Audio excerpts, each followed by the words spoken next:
सरकारी नौकरी के लिए सालों तक तैयारी करने वाले अभ्यर्थियों के लिए इंटरव्यू के नंबर आखिरी पड़ाव तय करते हैं। लेकिन अगर इन्हीं नंबरों को बढ़ाने के लिए करोड़ों रुपए की कथित डील होने लगे तो पूरी भर्ती प्रक्रिया पर ही सवाल खड़े हो जाते हैं।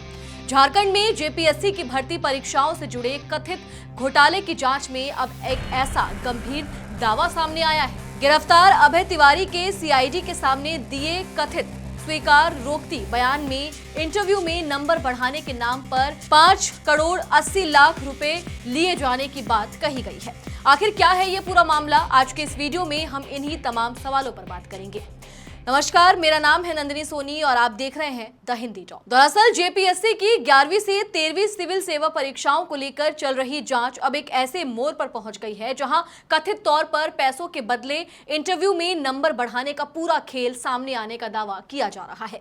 जांच में गिरफ्तार अभय तिवारी के कथित बयान के मुताबिक एफआरओ और एसीएफ पदों पर चयन के लिए करीब 20 अभ्यर्थियों से कुल 5 करोड़ 80 लाख रुपए की रकम ली गई थी।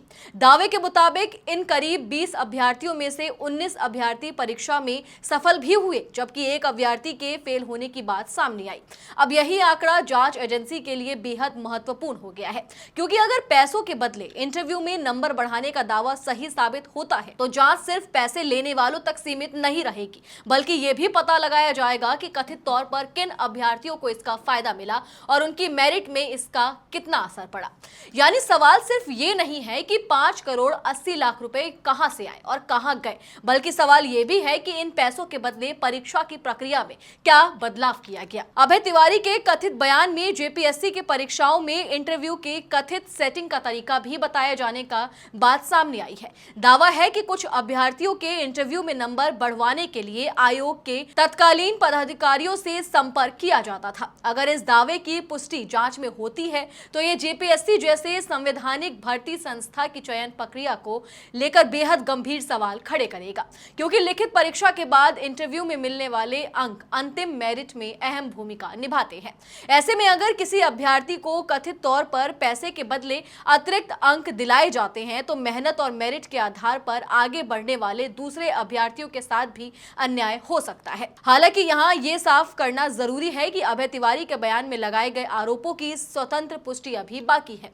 किसी व्यक्ति का कथित स्वीकार रोकती बयान अपने आप में आरोपों को अंतिम रूप से साबित नहीं करता। जांच एजेंसी को इन दावों को दस्तावेजों, वित्तीय लेन देन जैसे सबूतों से सत्यापित करना होगा। जांच के दौरान सिर्फ एफआरओ और एसीएफ पदों का मामला ही सामने नहीं आया है। सीडीपीओ परीक्षा को लेकर भी अभय तिवारी के कथित बयान में बड़ा दावा बताया जा रहा है। कथित तौर पर उसने सीडीपीओ परीक्षा में भी 10 लाख रुपए लिए जाने की बात कही है। अब सीआईडी यहां पता लगाने की कोशिश कर रही है कि यह रकम किससे ली गई, किसके जरिए ली गई और कथित तौर पर किस किस व्यक्ति तक पहुंची।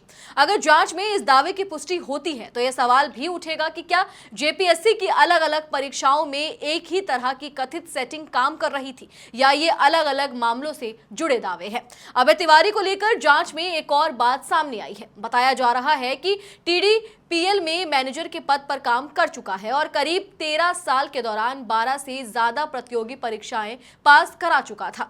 इसी वजह से जांच एजेंसी अब यह भी समझने की कोशिश कर रही है कि परीक्षा प्रक्रिया में उसकी भूमिका कितनी बड़ी थी और वह किन किन अभ्यर्थियों के संपर्क में था। उसके कथित बयान के मुताबिक जेपीएससी की परीक्षाओं में इंटरव्यू की कथित सेटिंग के लिए आयोग के तत्कालीन सदस्यों से संपर्क किया गया था। इस कथित बयान में जेपीएससी के कुछ पूर्व सदस्यों के नामों का भी उल्लेख होने की बात सामने आई है। इनमें जमाल अहमद, अजीता भट्टाचार्य और अनीमा हाजदा के नाम बताए जा रहे हैं। इसके अलावा तत्कालीन जेपीएससी चेयरमैन से संपर्क कर इंटरव्यू में कथित सेटिंग कराने का दावा भी सामने आया है, लेकिन यहां भी तस्वीर पूरी तरह साफ नहीं है। जिन पूर्व सदस्यों या अन्य लोगों के नाम कथित बयान में सामने आए हैं उनकी भूमिका अभी जांच का विषय है। सिर्फ बयान में नाम आने से किसी व्यक्ति की संलिप्तता साबित नहीं हो जाती। अब सीआईडी को इन दावों की पुष्टि के लिए ठोस सबूत जुटाने होंगे। 5 करोड़ 80 लाख रुपए की कथित रकम का दावा सामने आने के बाद जांच का सबसे अहम अहम हिस्सा अब पैसों के लेन देन से जुड़ा है। सीआईडी ये पता लगाने की कोशिश कर रही है कि अभ्यर्थियों से कथित तौर पर रकम किस माध्यम से ली गई। क्या पैसे सीधे दिए गए या किसी बिचौलिए के जरिए लेन देन हुआ? रकम किस खाते में गई, किन लोगों तक पहुंची और क्या इस रकम का कोई रिकॉर्ड या डिजिटल ट्रेल मौजूद है? इसके साथ ही जांच एजेंसी अभ्यर्थियों के परीक्षा रिकॉर्ड और इंटरव्यू के नंबर की भी पड़ताल कर सकती है। मसलन जिन अभ्यर्थियों से कथित तौर पर पैसे लिए जाने की बात कही गई है, उनके लिखित परीक्षा में कितने नंबर थे, इंटरव्यू में कितने अंक मिले, क्या उनके इंटरव्यू के अंक दूसरे अभ्यर्थियों की तुलना में असामान्य रूप से ज्यादा थे और क्या इन अंकों की वजह से अंतिम मेरिट में उनकी स्थिति बदली? इन तमाम सवालों के जवाब जांच को आगे बढ़ाने में अहम हो सकते हैं।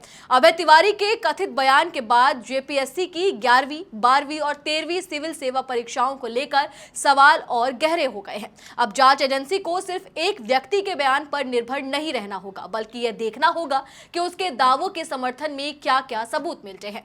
अगर वित्तीय लेन देन, अभ्यर्थियों के बयान, परीक्षा रिकॉर्ड और इंटरव्यू के अंकों के बीच कोई कड़ी सामने आती है तो मामला गंभीर रूप ले सकता है। वहीं अगर जांच में ये दावा साबित नहीं होते हैं तो आरोपों की स्थिति अभी भी अलग होगी। यानी इस पूरे मामले में अभी आरोप और जांच चल रही है। अंतिम सच जांच और अदालत की प्रक्रिया के बाद ही सामने आएगा।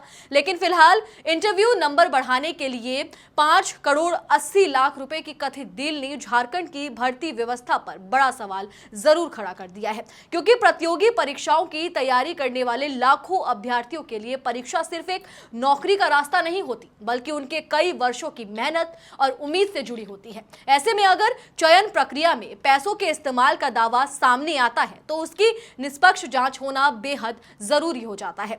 अब सबकी नजर सीआईडी की जांच पर है। देखना होगा कि 5 करोड़ 80 लाख रुपए की कथित डील का दावा आखिर कितनी दूर तक जाता है, पैसों की कथित कड़ियां किन लोगों तक पहुंचती हैं और क्या जांच एजेंसी इन आरोपों के समर्थन में ठोस सबूत जुटा पाती है।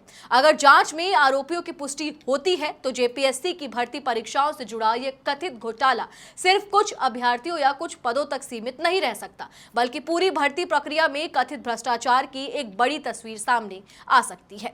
चलिए फिलहाल इस वीडियो में इतना ही। आपको ये जानकारी और खबर कैसी लगी कमेंट सेक्शन में हमें अपनी राय जरूर दें और अगर अभी तक आपने हमारे चैनल को सब्सक्राइब नहीं किया है तो तुरंत करें। इसके साथ ही हमें सोशल मीडिया प्लेटफॉर्म यानी कि फेसबुक, इंस्टाग्राम और एक्स पर फॉलो जरूर करें।